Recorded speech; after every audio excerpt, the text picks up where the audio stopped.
What's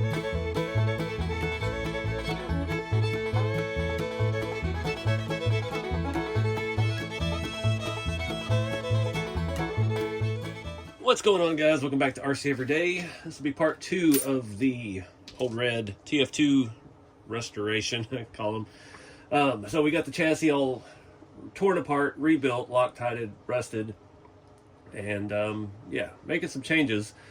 Got that all done and looking good. You see, I've got the grill off. I decided I'm going to do away with this big winch, the RC4 drive, the anniversary edition one. We'll be taking that off here in a little bit. I've got some stuff printing for the front end of the body. At first, we're going to take a look at the tire and wheel situation. So I've had these tires on some variation of this truck for a very long time. Talking 11 or 12 years they've been used. I took them to Colorado a long time ago and they ballooned out and have never been the same ever since. I've been through multiple sets of foams and I did not realize this is what's in it. It's a dual stage, I think it's a crawler innovation, dual stage foam, and not a lot of these for 155s out there. So I don't know, this part is still fine, this part is absolutely worthless. And I don't know that if that was caused by the tire just being so oversized and from being stretched. These are super, super soft. I guess we could pull one out of the new ones we've got. Let's see how this all looks. That was always one place this truck struggled, was side hill. I mean, it's you can almost see the treads look like they're worn down. I don't know. I'm thinking maybe we'll try to cut this and fit this around it. I don't know. That's that's wider, but not tall enough. That was the problem we always had. So we'll play with the foams here in a little bit once we get to that point. First thing we're going to do, I'm going to start rusting the wheels. So I've got one taken apart. I'm not going to bore you with watching me take them apart. On a side note, all of those were barely hand tight, so we'll definitely need to Loctite those up. Got one Loctite thing here. I'm just going to do a little bit. I want to do a little bit around the rings, front and back. And I think the way this screws in, I think I'm going to do a little bit on the face here. Try not to be quite as drastic with it, but just add a little bit of something to it while we're here. And yeah, slowly start putting these back together and taking them apart.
All right, guys, that came out fantastic. I had to throw a couple of them together just to, yeah, that's awesome. I'm gonna let these dry for a little bit longer and we'll start looking at these foams. Again, a super easy process with the sponge and just regular acrylic, burnt umber, and a little bit of burnt sienna to highlight. And man, yeah, it's so easy and it's fun. It's nice reward for very little effort, honestly. I've done a bunch of tutorials. The previous video in this build series, I cover it again on how to do all that. So if you got any questions, check that video out. But yeah, we'll get these things put together as soon as they dry. All right, guys, it's been a few days, or maybe a week, I don't even know. We got some parts in finally. I've been messing with the foams. Had a nightmare. The original foams were pretty cooked, as you can tell. The foams that come in it are pretty basic. I ended up ripping them, taking them in and out. I've got these Crawler Innovations, the Deuces Wild. These are the only ones on the market that are for 155 tires, between 4.75 and 4.3 inches tall. They barely fit in here. I put them in first and they're way too wide. Not way too wide, but they're a little too wide. And I'm getting a little bit of cupping. I messed up one of them, kind of trying to trim it. So learned a little bit last night on how to do that. Also been printing some grill parts, trying to do something different with that. We're not going to get into the body in this video yet. We've got a lot of other stuff to do, but I do have a core support printed, and I did actually get paint on this before I went to Crawfest, and grilled bolts to it. I went ahead and did that in the ABS GF material because I couldn't get ABS to be smooth for some reason on this, so got it pretty dang good with that material. But I'll get the body out of here for right now. I'm not sure how far we're gonna get in this video, but I want to get the chassis back up and running. So we need to look at these foams. I'm gonna show you how I did it. I was talking to my buddy Bob. He comes from more of the comp crawler background, and I was like, you know, what do you do to trim foams and stuff? And they're like scissors, obviously. All my scissors are covered in adhesive, and I couldn't get it. Either one wouldn't cut or one would stick to it, and I couldn't get it off. So yeah, we're gonna use the belt sander like I did on these front two. And these are a little uneven. It has a large side and a smaller side, so I've been putting the large side to the outside, thinking that's maybe going to give us a little more rigidity for side hilling, because that was always this truck's nemesis. The side hills just destroyed it. And also, I got new shocks. They're in here somewhere. I picked up the new Reefs shocks. I got 80s for the front, 90s for the back. These are the XP aluminum shocks. The main thing I like about these, one, single spring, two, is how narrow it is. Super small body, because the way this is set up with these shocks, the springs are getting into the frame rail at full articulation. I said something else there. I'm just worried that 90s, I'm trying to get more droop, because this truck did have a little bit of squat going on. So I'm hoping we can get it down a little bit where we can find that happy medium. These feel fantastic already, but they don't even have any fluid in them. I don't have any special fluids or choice of anything like that. So we're just going to use with this whatever I can find a bottle of and get these swapped on. But another thing I really like about these is they come pre-assembled. I love the Boom Racing Chaos shocks for the trail trucks. They don't have any spring, but you got to pop all the rod ends and stuff. And I put all those on my TF2s, on my leaf spring trucks, and it's just, I'm tired of doing that. You got the little tool and the drill, and you got to press it in. So coming assembled, props to Reef for that. And these are actually pretty reasonably priced. I'm trying to remember what it was. I had to order them a week ago, and they showed up while I was out of town at Crawfest. They have an X-ring type seal. They're black anodized, hardened chrome shaft, 3-slot shock piston. And I did also get their spring set, because this truck is going to be heavy. So we'll probably be swapping on some harder springs in the front, but out of the box, they're feeling fantastic. So I'm excited to get to that, but before I can do the fun stuff, we've got to get the foam stuff handled. So I have to do it in high speed. I'm gonna cut to that, show you my fun doing these. And I didn't even realize it. I forgot Crawler Innovations is actually out here, made in Texas. He's not, I think, like an hour from me, and I've never met the guy, I don't think. So yeah, support Texas brands if you're from Texas, I guess, or you just like their stuff. Anyway, let's get to work.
guys, those are looks weird seeing new tires on this thing.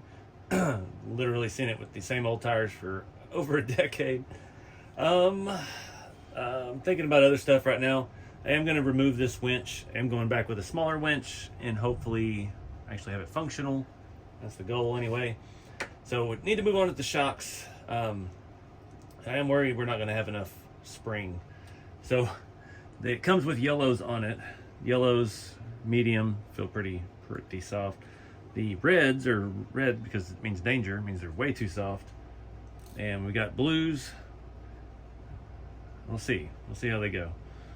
So I'm guessing blues on the front. I'm gonna leave the yellows for the rear. Try not to mix up the sizes. These are the 80s. So we're starting in the front. I forgot to find fluid. You might hear thunder in the background. It's about the storm here, so I'll keep you posted if the power goes out. But let me get some shock oil and we'll get this stuff rolling.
Alright guys, brief intermission. Having a problem with the shocks. Well, it helps on this side if you put the spacer on, right? It's not the shocks, it's just the setup. Now that we're setting lower, it is shifting the 3-link off kilter, which you can't tell from the camera angle, but this shock is straight up and down. This shock is bent in, and the spring is actually hitting the 3-link, the panhard bar mount. So I think we're gonna have to, now that we're lowering the ride height, we could move it up one hole and see. That's what I was kind of worried, because those axial shocks are not exactly 90. Got those filled up with some horrible team associated fluid that you just can't squirt out of the bottle. It just pours out and runs down the side. I'm sure they sell you a tool to fix that. But anyways, I like the size, I like the look. It's hard to tell without a motor and stuff in it. The back still feels extremely too soft, but these are completely adjustable. That's one thing that's kind of cool. You can crank the spring cup up and down basically on the bottom of the shock instead of having to do it all up here. So I can go down there and crank those up and fine tune it, which we're definitely going to need to do in the back because it is just way too soft. So anyways, panhard bar. All right, well, today's lesson is don't adjust your panhard bars until you have the truck built. I put it back on without the spacers that we had previously added, and everything's working good, centered back up. Went ahead and bolted the upper shocks on, and I think we're gonna be limiting our travel, but I think we're still gonna have plenty of travel. Goodness, it's absurd for a TF2. I could already see one major problem though. The rear is so soft. I mean, I can push it down and it just stays sitting over there. So yeah, let me crank those up a little bit, show you what we're talking about there. So this, I'm just gonna crank them down. I really don't want to have to take these back off again.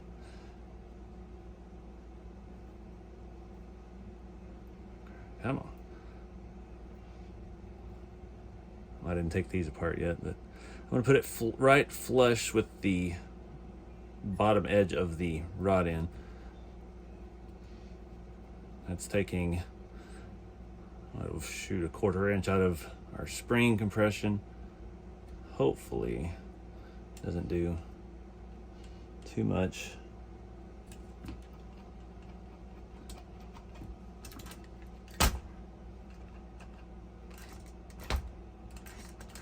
At least it's going back straight, but we'll see how it does once we put a body on it. We got an arm on it and it just bottoms out. We could put about 6 pair of those on there. Anyways, yeah. I think next step, I got to clean up some of this mess because I absolutely cannot work in this. That's why I'm getting irritated with the shock so much, because I can't get bins out. This bins on top of 2 other bins on top of tire foams. I need to remove that thing, the winch, because I'm not going to be running that winch on this truck anymore. And I want to kind of try to look to see if there's a way to get this bumper slid back further. So we're going to do some mocking up with the body. I don't know. This does not feel right. I think it's strictly just this 3-link.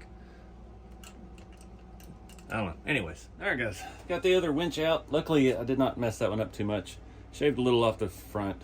Trimmed out the inside of the bumper quite a bit. But I found Old Red's original winch. It's already beat up and weathered and everything. So I'm going to go ahead and just pop that back in here. If I can get this, I'm going to have to cut off the rope. Just like I did in the other one. I'm going to leave the new Fairlead on there that came with the fancy winch and the end, because why not? I definitely don't think I have the patience left today to tie that back together. Get some of these screws back out. We'll see if I can tie a knot.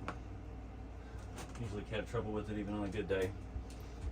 Alright guys, I spent the last 30 minutes looking for the pinion gear that I had for Old Red. It stuck to one of the trays, which I don't know where those even went.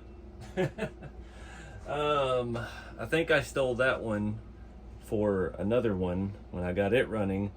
The only one I have is this teeny tiny one, and I'm afraid that's going to be a little too hot with the Fusion Pro, thanks to buddy Trash Panda RC. Yeah, these are 2300 kV. It's going to be faster than it needs to be. This truck was already pretty quick, but it wasn't that quick. But that's something Old Red never had, was a Fusion. It still had the Holmes Hobby era electronics. And again, nothing wrong with them at all. They served me well for many years. I remember going from just a regular stock motor to the Holmes Torque Master Expert, and man, I thought I hit the lottery. The thing was so good. It was the 1080 ESC. You could program it. It was really, really nice. But now I'm addicted to the 2-in-1s, because there's 2-in-1. I don't have to fool with an ESC. I don't have to fool with extra stuff, extra wires. I hate wiring. And again, on this truck, we're going to end up with things down both sides of the frame rail, but we'll wrap all that stuff up and make it pretty when we get there. I'm going to go ahead and get this one on first. Probably should Loctite it too. Oh Lord. I got a feeling I'll be looking for a larger pinion gear here before long. I think this one actually goes in the R4 transmissions, the scale transmissions that we use in the shop trucks and the rat rods, and that helps get them some speed. And it's the only pinion that will fit in them, so I'm hosing myself here if I use. Of course, that's stripped out. I put Loctite on it, and you can get in there kind of sideways. We may use this one forever. We'll just have to see. So for now, you can put that top screw in, get this thing pinion mesh set. We'll see, and I'm hoping to drive it by the end of this video. I keep having a lot of folks, not just you, Squirrel, a lot of folks pushing me to make longer videos. So we're gonna do all the electronics in this. I actually have a new radio test. Now, I know I wasn't never gonna leave my Noble Pro. I absolutely love that thing. Come on. Might be a little tight.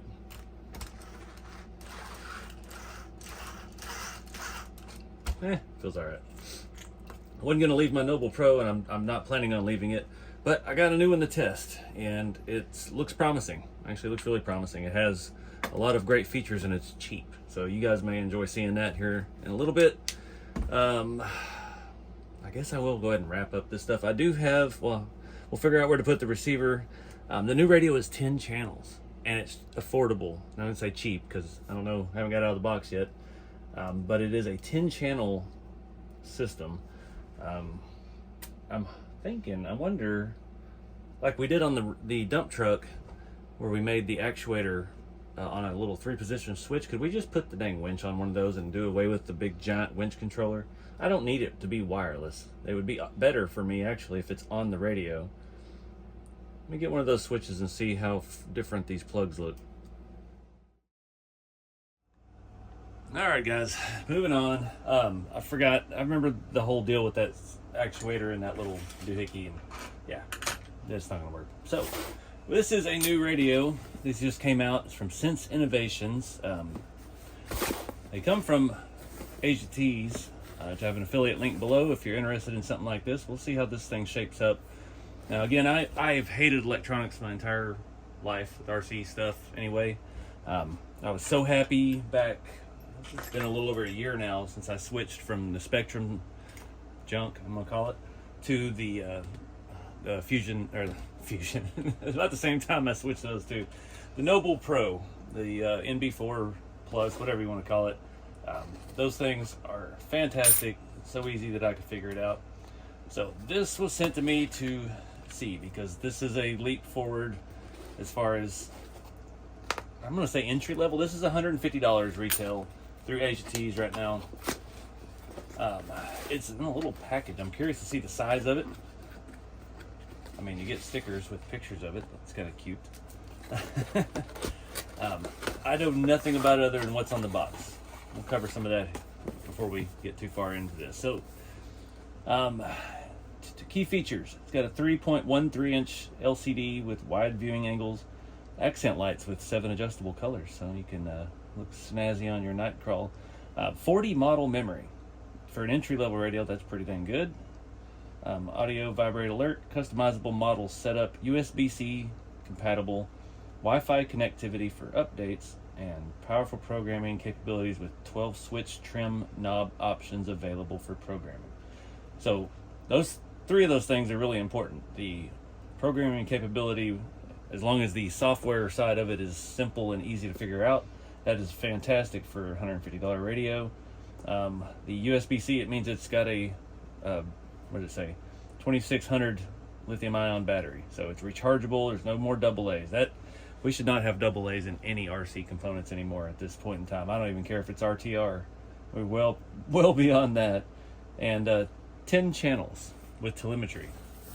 So lots of good numbers on the box.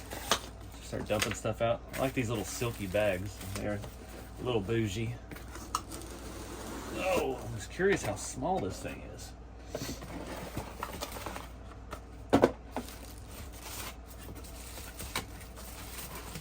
It's kind of little. I can thumb steer it already. But I do have big hands, so it may not be thumb steerable for everyone. They taped around the handle. It does come with 2 different grips, so I may swap on the bigger one. I know I did see run across the set it came with the small one on it. Yeah, I definitely want to upsize the grip. Get to the peanut butter. Alright, so we got a little screen, got buttons all up top. It's adjustable, that's actually thumb reachable button there, 3-position switch there. That is one thing, that's probably, if I had a complaint at all about the Noble, I mix up stuff. I can't remember which side I've got stuff on, and there's a lot of buttons on the back side. It feels good, other than the small handle, which we'll have to see how that changes out. Take a look. That looks like AAA batteries. Where's my lithium ion? I did something. I don't know what's going on. I'm just trying to read the instructions. I didn't put anything in it, so it does have a built-in battery. I don't know what the AAA thing is going on about. It's got a very nice looking screen. I will say the feels solid. It actually feels very solid. That's a very nice screen. As you can see all of that. I don't remember, it's not a touchscreen, so that's one thing that's making it cheaper. No, I didn't want to make it cruise. We've got a clicky wheel like this, the Spectrum stuff. Here we go. We can go back. Voltage. I'm not seeing any numbers here. It's got a pitch and yaw for. I guess that's like that's full telemetry, so that's kind of neat. Temperature. So we're just going through all of our vehicle settings. We go back. Model 1. I don't know what all these. Okay, so that's our 4 buttons across the bottom there. So we can do that. Looks like a 2-wheel drive or a front and rear steer option.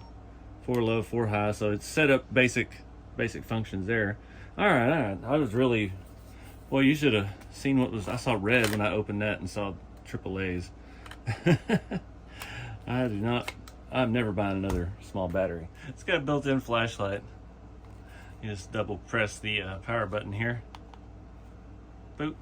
All right, it's just one of those pry it off kind of deals. So I'm just gonna pop all these out.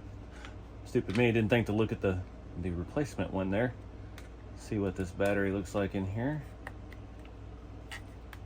It's pink. It's nice. Very nice. Get the big guy swapped in.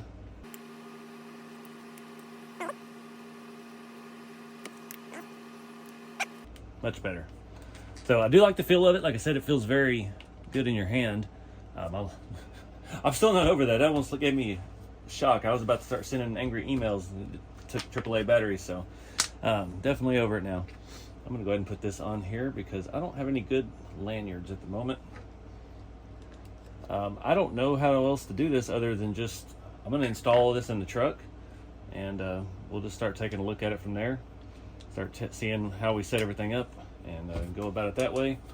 I just got spit on the screen. Awesome. All right, guys. I had to stop and eat dinner. So I was gonna do a little practice before I went back on camera, so I don't sound like an idiot. 1 button binding. I just turned it on, held the bind button, and immediately went receiver connected. Good to go. Got some stuff wrong. Neat thing here, you can see that screen with the glare. We've got the attitude. It's on the menu here. We have speed. We have attitude. This has a built-in gyro. It's not going to steer your drift car for you, but it will actually show you on here your actual inclinometer, your actual angles of the truck, which is kind of cool. Again, this is only 150 bucks. I did plug in this, so this is a GPS thingy, which I think is going to show us speed. Can move real fast. I guess it's gonna, well, we're inside too, so there's probably some calibration or something for that. It does have, I accidentally turned this knob here. That's showing channel 5. And it lights up on here. So these are all of your channels. So you've got all these little boxes. I really hope you can see that with the glare.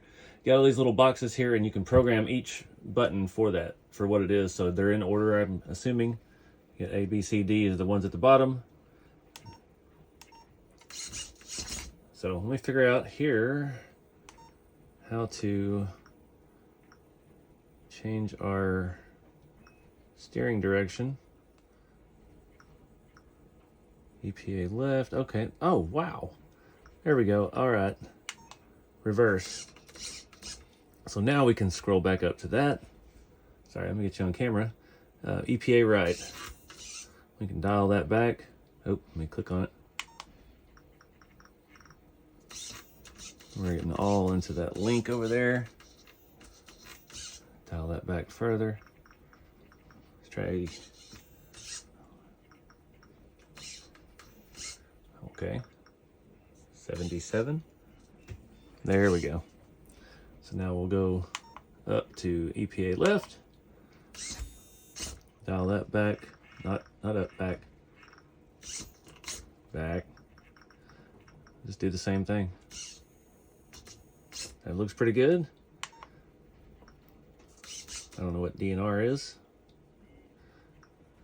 Go back. What we got here? Speed. As you can adjust all kinds of stuff. Steering front only. That's already all set. Go back to another menu. Throttle. We can adjust So we're already going the right direction, so we don't need to adjust any of that.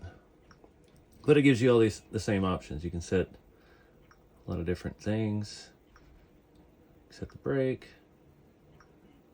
So there's a lot of stuff that you can do with the Fusion Pro as well.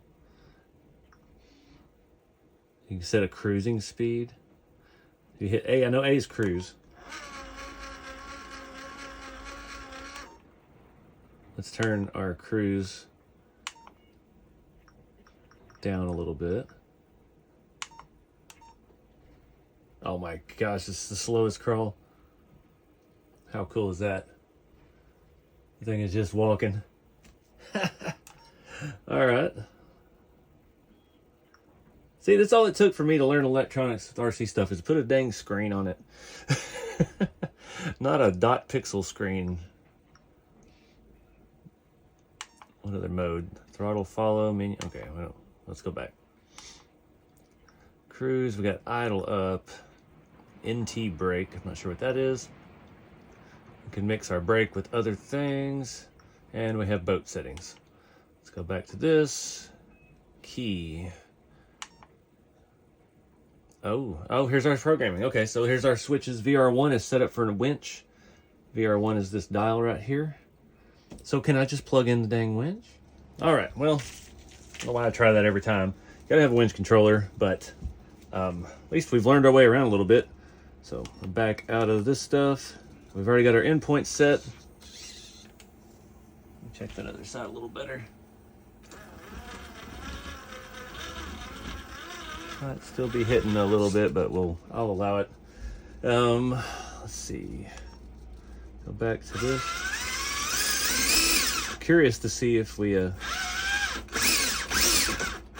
to do some programming on the Fusion Pro as well. We don't have a brake set up, so we've got a lot of room to grow. I don't hate it. It's got a lot of stuff in common with the Noble. Like all the way this is easy to figure out. It's just basic reading. It's not like you've got to decipher dot matrix screen. I ain't mad at it at all. I kind of feel like this is underusing it because we don't have but 2 channels right now. I've got to find somebody recommend to me a wired winch controller. All I have are the RC 4-wheel drive wireless remote things, and I can't keep up with the wireless remote. So yeah, I need something that I can configure, and we have the technology to make it button now. So I'd much rather do that. The thing still cracks me up. Where is our altitude? Oh, we're setting off kilter right now, just in the, thinking my shop was crooked. Very well could be. So it needs to go this way, because that's our side to side, so we have accurate representation on here. This thing does so dang much. But anyways, I'm going to put the GPS thing in because we have it, and we'll see what that actually does when we can get this outside. Won't be tonight. It is pouring down rain. We actually lost power earlier, and yeah, luckily, as I discovered, my printers can actually pick back up. Thankfully, it only went off for a few seconds. Once it rebooted, it recognized, oh, hey, got one in the oven, and it picked it back up with very minimal notice. So really excited about that because it was 19 hours in a 23-hour print. So anywho's, I'm gonna get this stuff taped up and stuck down. It does come with some tape, but it is very thick. We should have room. This is the Yoda interior, but yeah, I'm just gonna get all this stuff going. Quit yakking. All right, done playing with the little radio. I'm going to walk you through programming a Fusion Pro. I get asked that a lot. I've been using the Fusion Pros for quite a while now, and a lot of you guys have picked them up from seeing how good they actually are.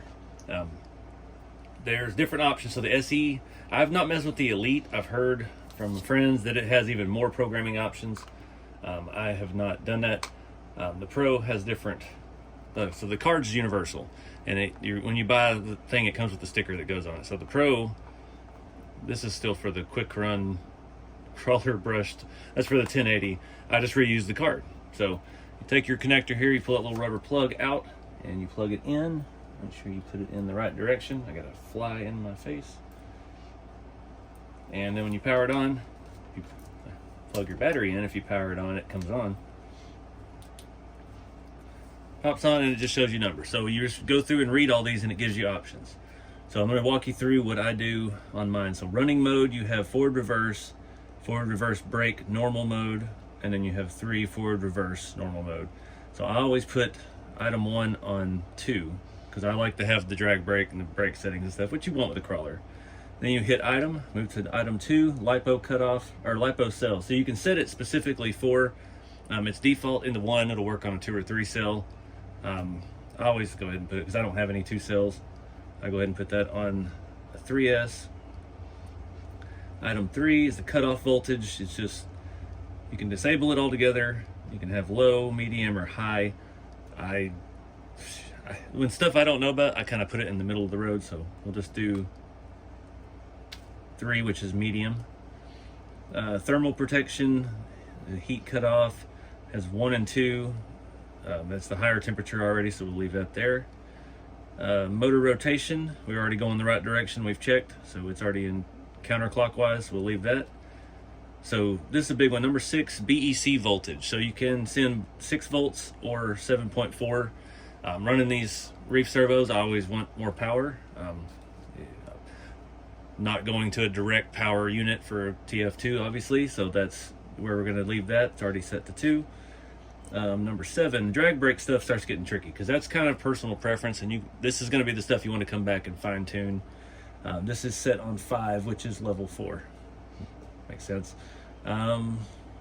Wish you could test it while you were programming it. I think the force I usually leave in the middle like that. It goes all the way up to level 8. Number 8 is drag brake rate. So this is set to 4, and this is a used unit. So I got this from a buddy. So some of this has already been set to his liking. So some of this stuff may be similar. The rate is set to 4, which is level 4 now. So we'll leave that there. This is a big one I like to do.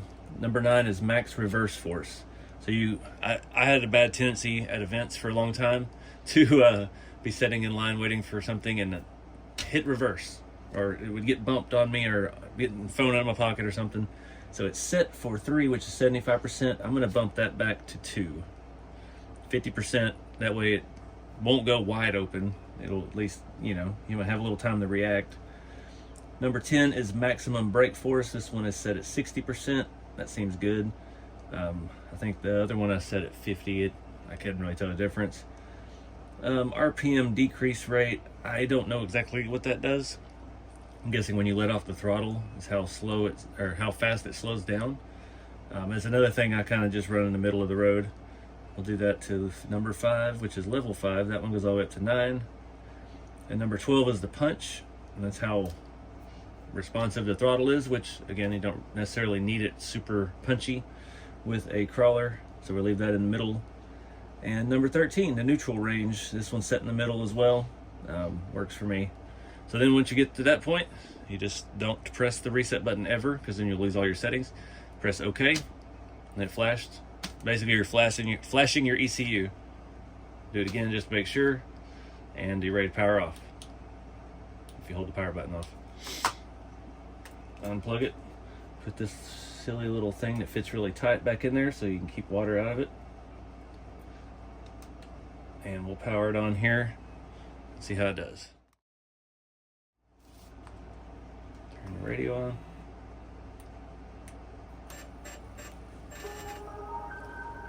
Sense innovation. Oh, don't put your battery on your tires. See, the drag brake doesn't just lock now. Except our rotation is set opposite now, so we're getting 50% forward throttle and our drag brake. So we got to switch that. Oh man. So we'll have to switch that on the radio. I'm gonna go ahead and do that while we're here. Let me find my way around again. We need to go to steering, we need to go to throttle, we need to go to base, and we'll go down here to reverse. So now when we hit reverse or forward, it's going in reverse. So now we'll power it off again. We'll come back in here. I shouldn't have put. I know, that's a weird voice. She sounds like she's talking dirty. It's like receiver disconnected. Meow. So, get this plugged back in.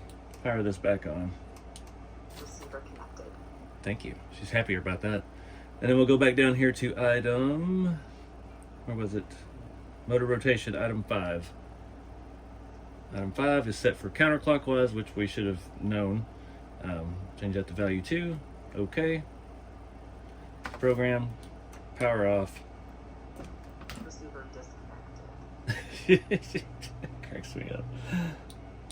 Now turn it back on.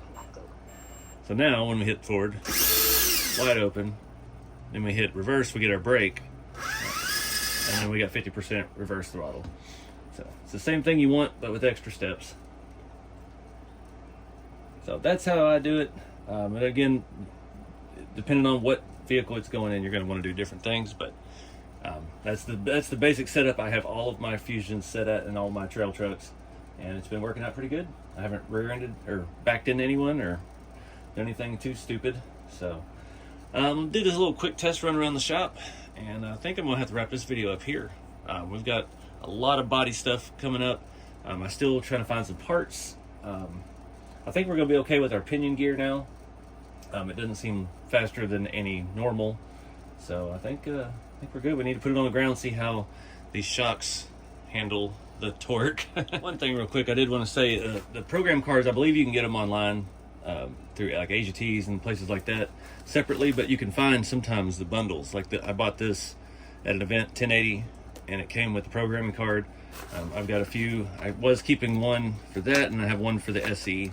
I think I sold my last 1080, and I sold the one of them for it with it, just so they had a heads up with it. But I mean, there's nothing to it. It's not anything expensive. They can't be very, very expensive, but sometimes you can find them with it. I don't know if I've seen a Fusion with one or not. Surely they have, but yeah, they're out there. And you can use anything as long as you have the right sticker on it and you know what settings you're setting. You're not just flying blind with it. Real quick floor run. I did go ahead and I had to fine tune it. Sub trim, easy to get to. Like the one button back.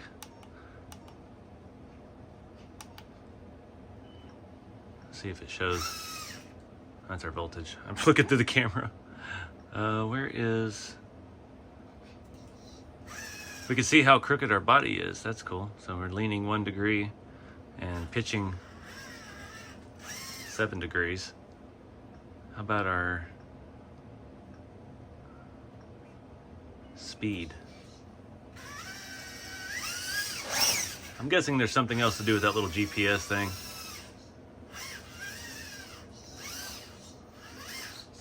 Not getting any more torquing out of the rear than I was, so. Oh, that right rear is wobbling bad. It's a bad part about doing the foams like that. I guess that's why not a lot of companies make 155 foams, because it's just too much foam to get into that little opening. It's looking pretty good though. I'm not seeing any red flags, other than the tires are a little out of round, but we can fix that with torque. We're gonna scratch the paint all up.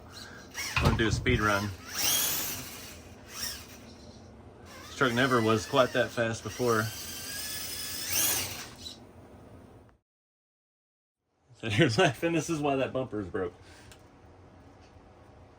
Still fits the body good, I said. It did. Well, we'll work on that later.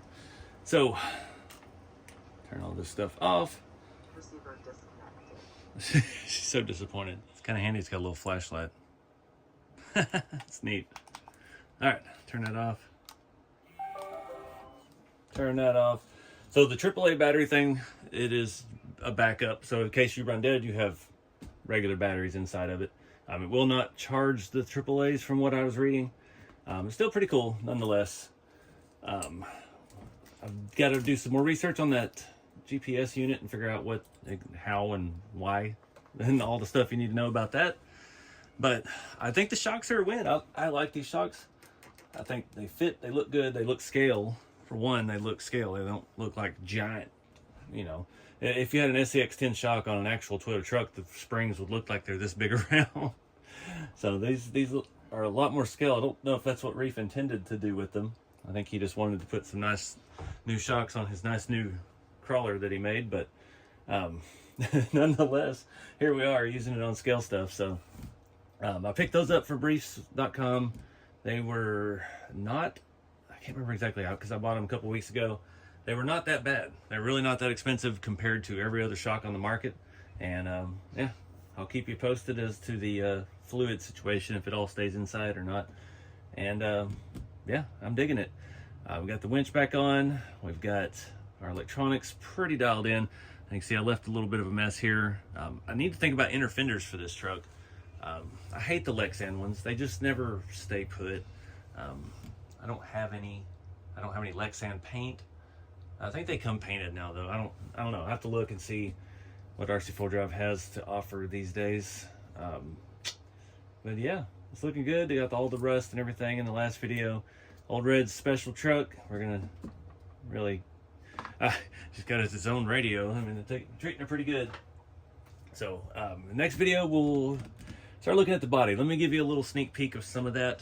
And I kind of showed you earlier, but we'll show you some more. So I've got some stuff I've had for a very long time. So like I said, I printed this core support and this grill to go over it. It does have a radiator piece to go behind it, and it all bolts to the stock mount on the Mojave and the Tamiya bodies. So talking about Tamiya bodies, this God, I can't remember this feller's name on Colts 3D.